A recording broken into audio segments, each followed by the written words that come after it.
आम आदमी पार्टी के राज्यसभा सांसद संजय सिंह की प्रेस वार्ता। प्रयागराज में छात्रों का एक बहुत बड़ा आंदोलन चल रहा है। 90,000 शिक्षक भर्ती की बात कह रहे हैं। उत्तर प्रदेश की सरकार कह रही है कि हमारे पास 2 लाख पद खाली हैं। 1,93,000 या उत्तर प्रदेश गवर्नमेंट का ऑफिशियल हैंडल से किया गया ट्वीट, जिसमें लिखा गया है कि सरकार 1,93,000 पदों पर भर्ती करने जा रही है। सरकार कह रही है कि हम आमिर खान की फिल्म के गजनी हो गए हैं, हम ट्वीट कर के भूल जाते हैं। अब कहा जा रहा है कि केंद्रीय शिक्षा मंत्री के साथ अप्रूवल के बाद भी निर्णय लिया गया है। इसका मतलब है केंद्र और प्रदेश दोनों की ही सरकार अपने वादे से पीछे हट गई और उसके बाद वह ट्वीट डिलीट कर दिया जाता है। उत्तर प्रदेश का नौजवान आत्महत्या करने पर मजबूर है। बच्चे अपने माँ बाप से पैसे लेकर बड़े बड़े शहरों में रहते हैं और पढ़ाई की तैयारी करते हैं, सोचते हैं कहीं की टीचर की जॉब मिल जाए। अब तो चपरासी के लिए भी MA और इंजीनियर को लिया जा रहा है। भर्तियां निकलती हैं और उसमें पेपर लीक हो जाता है। सभी मामलों को देखते हुए प्रयागराज में जो नौजवान आंदोलन कर रहे हैं हम उनके साथ हैं। हम सरकार से मांग करते हैं कि आपने जो 2 लाख शिक्षक भर्ती के पद खाली हैं उसकी भर्ती निकालिए और नौजवानों की भर्ती बिना किसी घोटाले की करिए। 2004 में BTC शिक्षक प्रशिक्षक की भर्ती हुई थी। या कह रहे हैं कि अब हम आपको पेंशन नहीं देंगे। भले ही आपकी भर्ती की प्रक्रिया 2004 में शुरू हुई हो, पर आपको पेंशन नहीं दी जाएगी। लखनऊ के अंदर शिक्षा मित्र का आंदोलन चल रहा है। मान्यता बढ़ाने के लिए मैं सड़क से संसद तक शिक्षा मित्र का मुद्दा उठाया। बहुत सारे शिक्षा मित्रों रेल की पटरी पर कट गए। बहुत सारे शिक्षा मित्रों ने आत्महत्या कर ली, लेकिन उनकी स्थिति मजदूरों से बदतर हो गई है। लेकिन उनके पक्ष में कुछ नहीं हुआ। अपराध में यूपी आगे है। बदायूं में बैटरी चोरी के शक में युवक को पीट कर हत्या कर दी गई। दुष्कर्म पीड़ित किशोर को जहर देकर मार दिया गया। रोज इस तरह की घटनाएं सामने आ रही है। लोनी विधायक नंदकिशोर गुर्जर के बकरीद पर बकरा काटने के बयान पर हो गया है और इसी के कारण आप देखिए ना, खुलेआम वो गाजियाबाद में विधायक जी खुद ही निकल के पुलिस बने हुए हैं, ये दुकान बंद करो, ये हटाओ, ये तोड़ो। तो कहाँ कानून व्यवस्था है? कानून व्यवस्था कहाँ है? आप बताइए ना। उन विधायक जी का बयान भी आया है, कह रहे हैं कि बकरीद में बकरी की जगह केक काट लिया, इको फ्रेंडली बकरी बनी। तो ये हमारे विंध्याचल में भी पहुंच जाएंगे। हमको तो खतरा है विधायक जी से। विंध्याचल में जो लोग अपनी श्रद्धा से वहां जाते हैं बलि चढ़ाने के लिए, उनको सब पहुंच के भाजपाई मारेंगे, पीटेंगे, रोक देंगे। काली माता के मंदिर में जो बलि चढ़ती है इसको रोक देंगे, कहेंगे केक काटो। बंगाल में हम गए थे काली माता के मंदिर, वहां तो बलि चढ़ती है देवी को। तो नए नए ठेकेदार अगर सब, इनको कहां से टेंडर मिला हुआ है? इनको टेंडर मिला है भाजपाइयों को हिंदू धर्म का। ये तय करेंगे इस देश की व्यवस्था, कहां केक काटना है, कहां बलि चढ़ाना है, कहां बकरीद मनाना है, कहां ईद मनाना है। क्या है भाई? सर, इन्हीं विधायक जी का एक और बयान आया है, कह रहे गौ कशी जो करते हैं उनकी हत्या करना मेरी। उन विधायक जी से मैं ये कहना चाहता हूं, बीफ काटने वाली कंपनी से चंदा लेने वाली बीजेपी के खिलाफ वो आंदोलन करें। बीफ वाली कंपनी से चंदा लिया ना भाजपाइयों ने, उसका रिकॉर्ड है हमारे पास। आपके पास ना हो मैं कहिए दे दूं। उनको विधायक जी को बोलिए जाके मोदी जी के खिलाफ धरना बैठे। पहले वो चंदा वापस करो, फिर बोलो इस सब चीज पे। आज मोदी जी के राज में पिछले 11 साल में भारतवर्ष बीफ के एक्सपोर्ट में दुनिया के दूसरे नंबर का देश है। दुनिया का दूसरे नंबर का देश, पहले नंबर पे पहुंचने वाला है। तो आपके राज में तो मांस का व्यापार बढ़ा है और आप बातें कर रहे हैं यहां।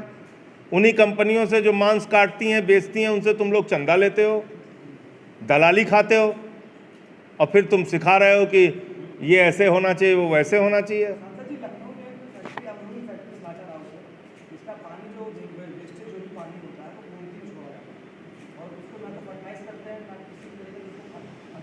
उस पर प्रदूषण के नियमों के हिसाब से कार्रवाई कीजिए, वो कहाँ हम रोक रहे हैं।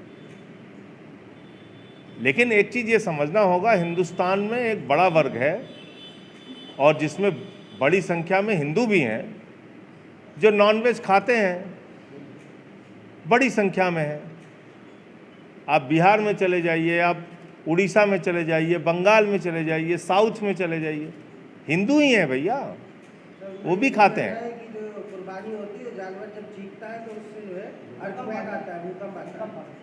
और भैया और ये राष्ट्रद्रोह है, हमारे प्लेन जो है वो हाईजैक हो जाते हैं और उड़ जाते हैं। अब ऐसे ऐसे ज्ञान के लिए मुझे क्षमा कीजिए, इतना ज्ञानी मैं नहीं हूँ। जो छात्र आंदोलन कर रहे हैं वहाँ पे, उनको विपक्षी पार्टियों से जोड़ दिया जा रहा है, भाजपा की तरफ से कई ट्वीट आए हैं, उस पर आप क्या कहेंगे? तो विपक्षी पार्टियों के सारे जो साजिशें हैं उसका बीजेपी तुरंत मुंह तोड़ जवाब दे और 2 लाख भर्तियां निकाल दे। ये तो इनका ट्वीट है ना। एक सेकंड, ये तो विपक्षी पार्टी ने ट्वीट जारी नहीं किया था कि 2 लाख भर्ती हम करेंगे, रिक्त पद है हमारे पास शिक्षकों का, कि समाजवादी पार्टी ने किया था या आम आदमी पार्टी ने या कांग्रेस ने या किस दल ने किया था? नहीं किया था। ये तो आदरणीय योगी जी की सरकार के गवर्नमेंट ऑफ उत्तर प्रदेश के हैंडल से ट्वीट हुआ है कि 1,93,000 शिक्षकों की भर्ती की जाएगी रिक्त पदों पे। और उन्होंने ये भी लिखा है, जिसे करके अपनी बात को समाप्त करूंगा, फिर आपके जो प्रश्न हो आप पूछ सकते हैं। मैं आज अपने गृह जनपद सुल्तानपुर से आ रहा हूं और मैं मीडिया के मित्रों से कहना चाहता हूं कि आप भी कृपा करके वहां पे जाइए और वहां जो हालत है लोगों की उसको योगी सरकार तक जरूर पहुंचाइए।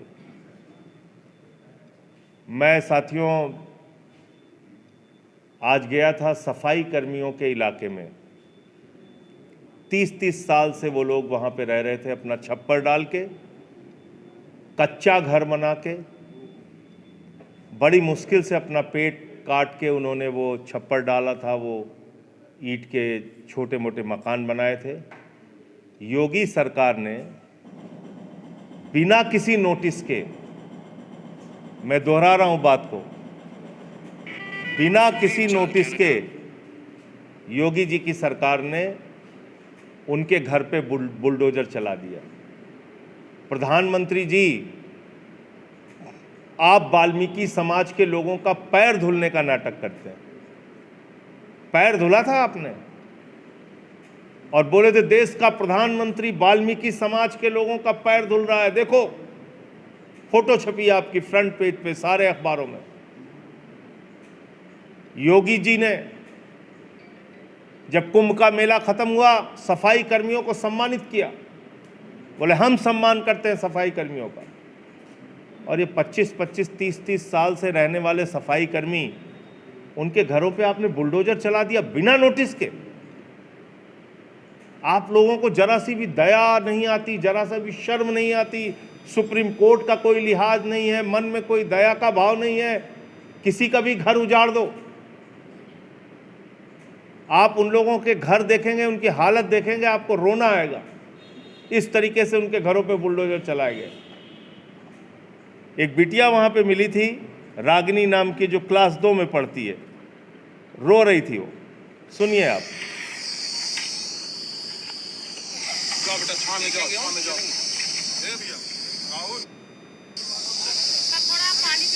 अरे बेटा पी लेंगे, आ जाओ।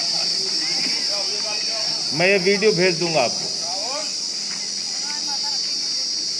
लोगों के घर उजाड़े गए और उसके बाद उनको तबाह कर दिया गया। कोई उनको पूछने वाला नहीं, कोई नोटिस उनको नहीं दी गई। किस क्लास में पढ़ती हो?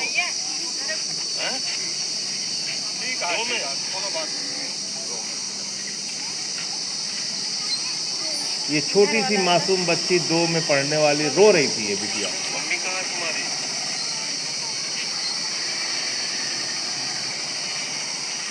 रोजगार दे नहीं सकते, कुछ कर नहीं सकते, खाली लोगों के घर उजाड़ सकते हैं।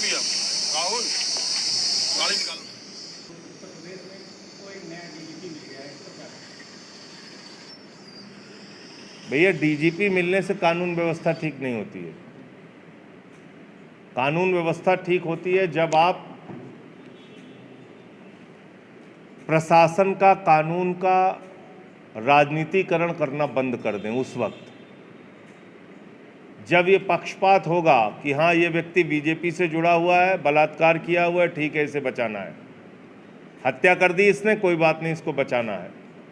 गुंडागर्दी कर रहा है चौराहे पे, इसको बचाना है। किसी के घर में जाके मारपीट कर रहा है, इसको बचाना है। जब सत्ता खुद अपराधियों को बचाने में लग जाएगी और ये भेदभाव करेगी कि कौन बीजेपी से जुड़ा है, कौन बीजेपी से नहीं जुड़ा है, नेताजी ने फ़ोन कर दिया इनको बचा दो, इनको छोड़ दो, इनको मार दो, इनको बंद कर दो, तो कहाँ से फिर? तो कुल मिला के पुलिस का भी राज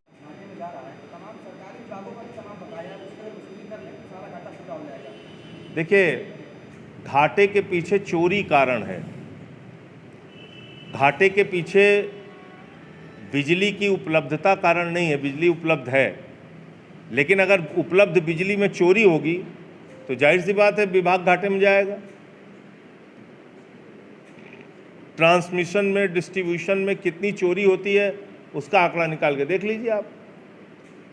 दिल्ली में हम जब लोग सत्ता में आए थे, हम लोग 43% ट्रांसमिशन डिस्ट्रीब्यूशन का लॉस था। अब धीरे धीरे करके हम लोग उसको 8-9% के ऊपर लेके आए थे। तो उससे जो बचत होती है वो जनता को उसका फ़ायदा मिलता है, विभाग को भी फ़ायदा मिलता है। तो बिजली का दाम बढ़ाने के पीछे कारण है बिजली की चोरी। सर 2026 में होने वाले पंचायती चुनाव में आम आदमी पार्टी की क्या कुछ तैयारी है, क्या किसी गठबंधन? पंचायती चुनाव के लिए हम लोग अपना संगठन तैयार कर रहे हैं। आप देख रहे होंगे लगातार हम लोग संकल्प शिविर का आयोजन कर रहे हैं, कार्यकर्ता सम्मेलन का आयोजन कर रहे हैं। अब तक कई जगहों पे संकल्प शिविर और कार्यकर्ता सम्मेलन हमारा हो चुका है और अब हम लोग इस बात के लिए तैयार हैं कि जो 26 में होने वाला पंचायत चुनाव है, जिला पंचायत का, उसको पूरी मजबूती के साथ प्रदेश में अकेले लड़ेंगे।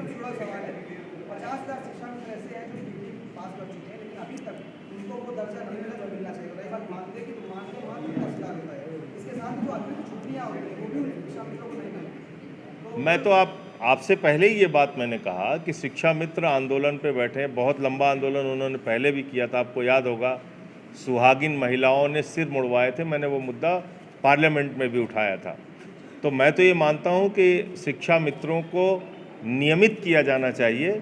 मानदेय बढ़ाने की मांग तो बेचारे मजबूरी में कर रहे हैं, इतने लंबे समय से अगर वो पढ़ा रहे हैं तो उनको नियमित कर दो।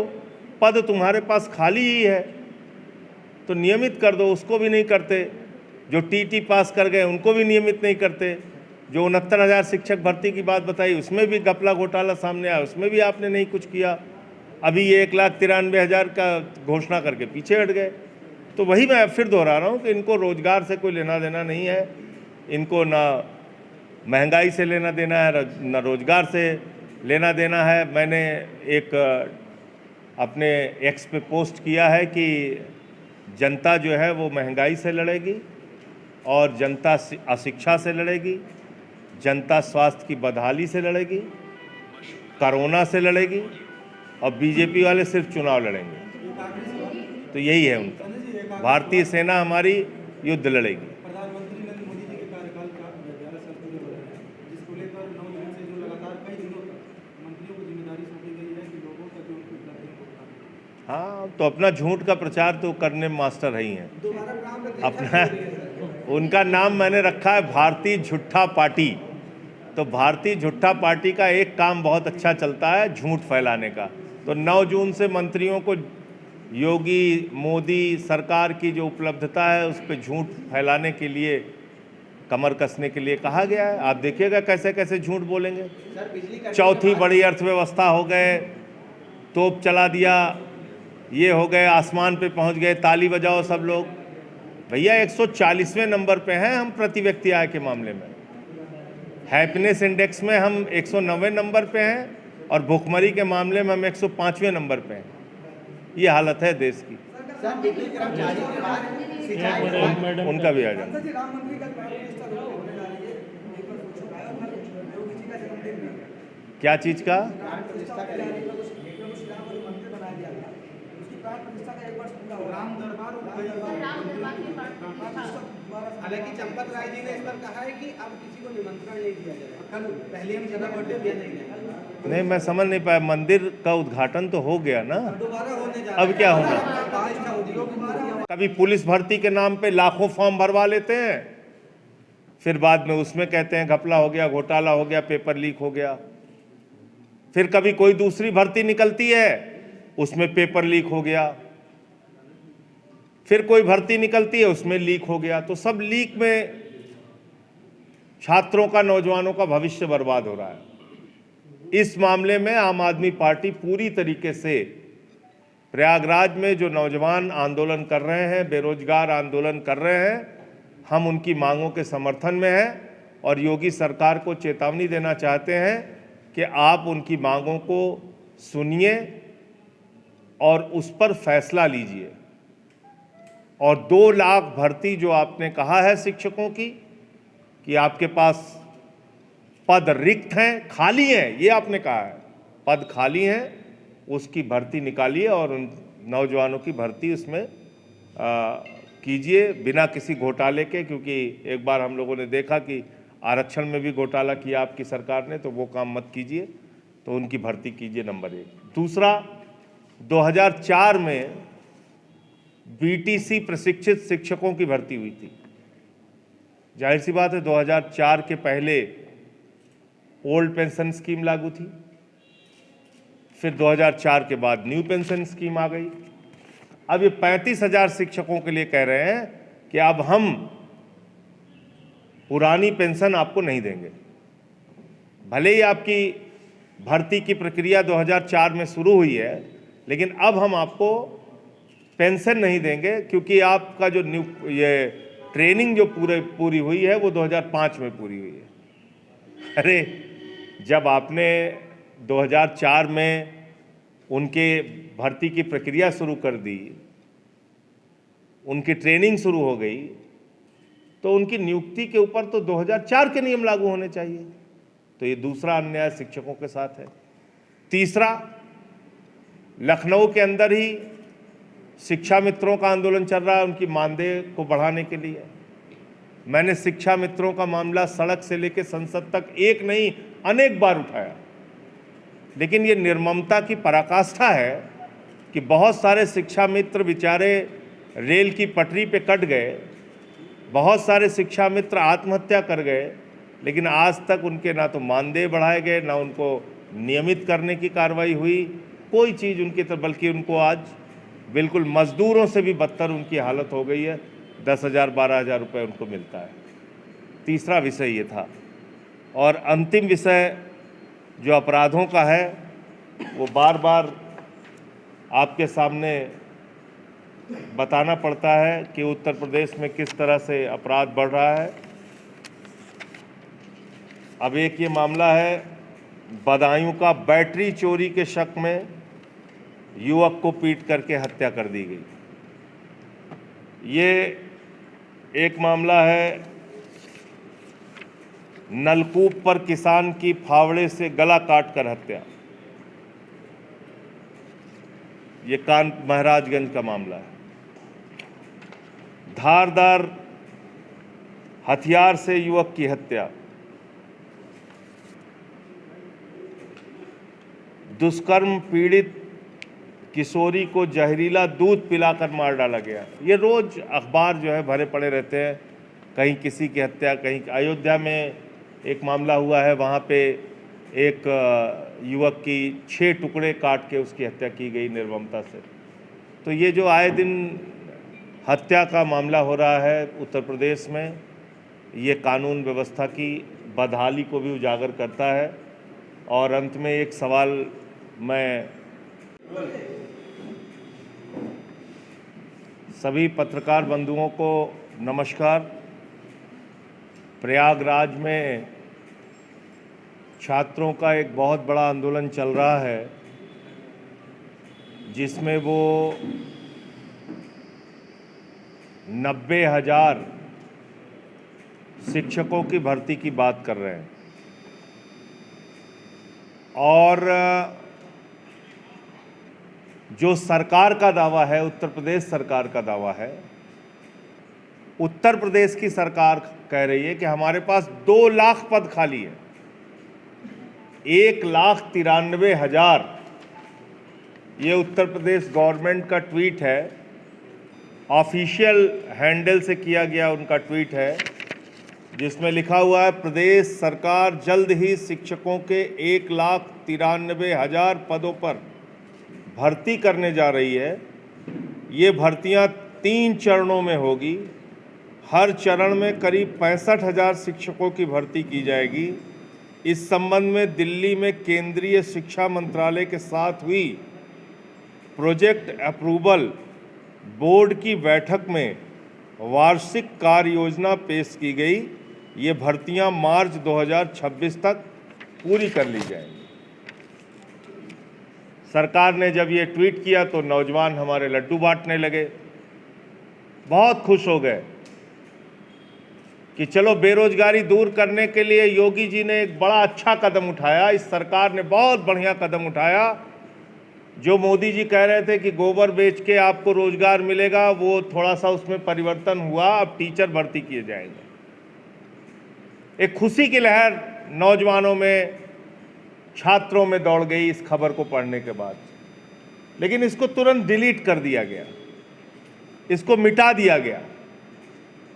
कह रहे हम गजनी मोड में चले गए, भूल गए हमने क्या ट्वीट किया था। हम आमिर खान की फिल्म के गजनी हो गए, जैसे आमिर खान भूल जाता था गजनी फिल्म में, वैसे बाबा जी भूल गए उन्होंने क्या लिखवाया, क्या सरकार का ट्वीट किया। मोदी जी भूल गए कि उत्तर प्रदेश के नौजवानों को रोजगार भी चाहिए, क्योंकि उनको दिन रात तो चिंता अपने दोस्तों को सताती रहती है। अब इसमें ये कह रहे हैं कि केंद्रीय शिक्षा मंत्रालय के साथ प्रोजेक्ट के अप्रूवल के बाद ये निर्णय लिया गया। तो इसका मतलब केंद्र की सरकार मोदी जी, राज्य की सरकार योगी जी, दोनों पीछे हट गए। दोनों ये 1,93,000 शिक्षकों की भर्ती करने के दावे से पीछे हट गए, ट्वीट डिलीट कर दिया। अब कह रहे हमें याद ही नहीं क्या हुआ। अखबारों में खबर प्रकाशित करवाई, ये यूपी में मार्च तक 2 लाख शिक्षकों की भर्ती होगी, ये खबरें प्रकाशित हुई। फिर वो ट्वीट डिलीट कर दिया जाता है। मेरा ये कहना है कि नौजवान उत्तर प्रदेश का आत्महत्या करने को मजबूर है। जो बहुत सारे बच्चे अपने माँ बाप से पैसा लेके प्रयागराज में, लखनऊ में, कानपुर में, मेरठ में, वाराणसी में, जगह जगह जाके, गोरखपुर में, बड़े बड़े शहरों में जाके रहते हैं, तैयारी करते हैं, कंपटीशन की तैयारी करते हैं, सोचते हैं कहीं क्लर्क की जॉब मिल जाए, टीचर की जॉब मिल जाए। अब तो चपरासी के लिए भी एमए पास और डिप्लोमा इंजीनियर और इंजीनियर भर रहे हैं। ये हालत बेरोजगारी की हो गई है। तो लोग सोचते हैं कहीं कोई छोटी मोटी नौकरी मिल जाए, और आप उनकी ज़िंदगी के साथ बार बार खिलवाड़